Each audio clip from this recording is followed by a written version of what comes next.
dear students, today we are going to discuss a very important topic of Indian Penal Code, right of private defense. If at the time of defending himself or his property, any person kills another person, he is not under any section of Indian Penal Code. So let's see what is section 96 to 106. Right of private defense under Indian Penal Code.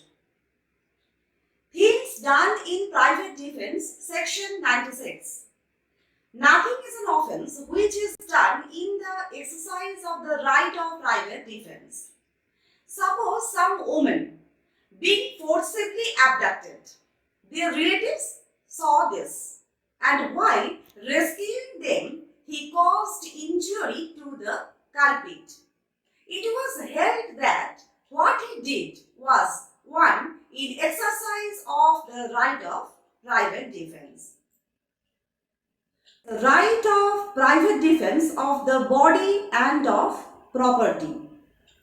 Every person has a right to defend his body and his property, though there are some exceptions and restrictions which are contained in section 99.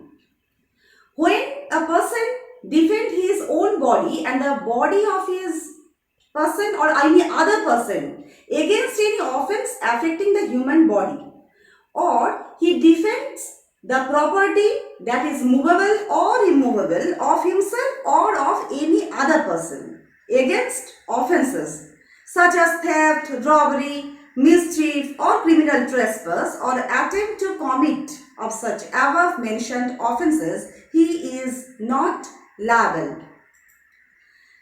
So everyone has a right to remain prepared for his defense and defense of his property, and it is no offense. Before the actual damage to property or injury to person takes place, this right can be exercised. A mere reasonable apprehension is enough to put the right of the self-defense into operation. It is not necessary that there should be an actual commission of the offence. Right of private defense against the act of a person of unsound mind. Section 98. Suppose Z, under the influence of madness, attempts to kill A. Z is guilty of no offence because he is an unsound mind. He is unaware about the fact what is going on there. But A has the same right of private defense which he would have if Z were sane. Acts against which there is no right of private defense. Section 99. There is no private defense against an act which does not reasonably cause the apprehension of death or of grievous hurt, if done or attempted to be done by a public servant or by the direction of a public servant acting in good faith under colour of his office, though the act may not be strictly justifiable by law, and where there is time to have recourse to the protection of public authorities. When the right of private defense of body extends to causing death, section 100. This right extends if the offences are as follows. An assault as may reasonably cause the apprehension of death, and assault as may reasonably cause the apprehension of grievous hurt, an assault with intention of committing rape, an assault with intention of gratifying unnatural lust, an assault with intention of kidnapping or abducting, an assault with intention of wrongfully confining person, an act of throwing or administering acid or attempt to throw or administer acid which may reasonably the apprehension that grievous hurt will otherwise be the consequence of such act. Section 101 says when such right extends to causing any harm other than death, when the offence against the victim is not one enumerated in the previous section, the right of private defense does not extend voluntarily causing of death of the assailant, but it does not extend to causing him any harm short of death. Suppose where workers of a factory threw brickbats and factory owner by a shot from his revolver caused the death of a worker.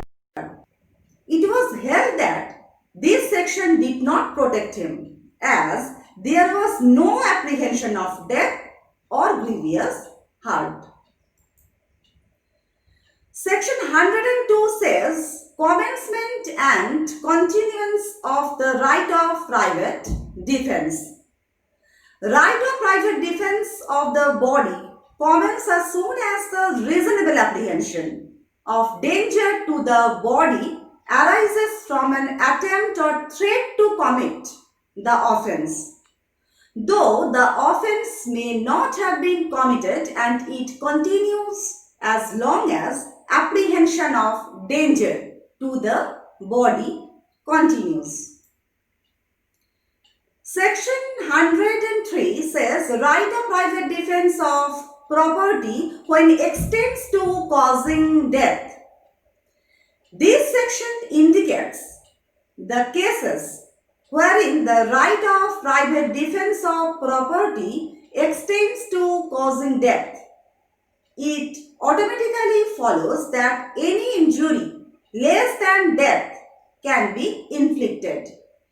Consequently, death can be caused in the following four cases of defense of property and in no other cases: against robbery, against housebreaking by night, against mischief by fire to any kind of human dwelling or a place for custody of property, against theft, mischief or house trespass causing apprehension of death or grievous hurt.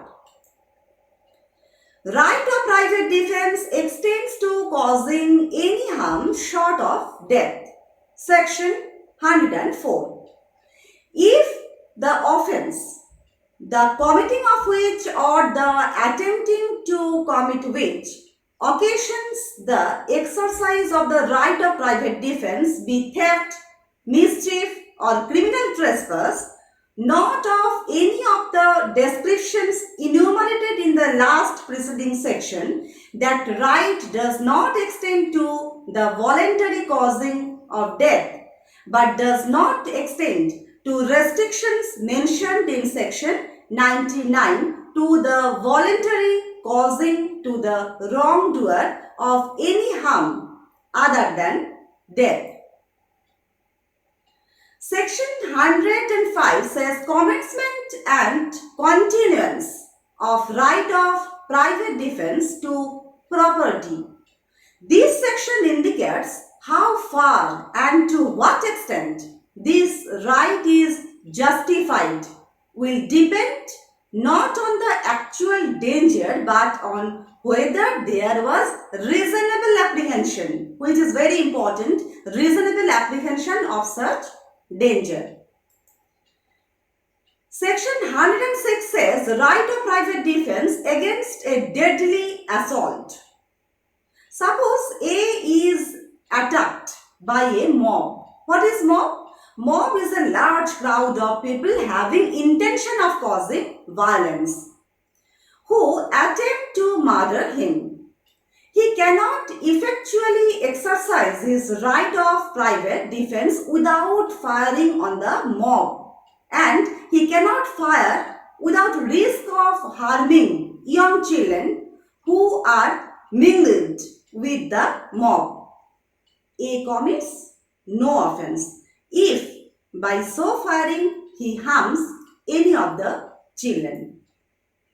No more today.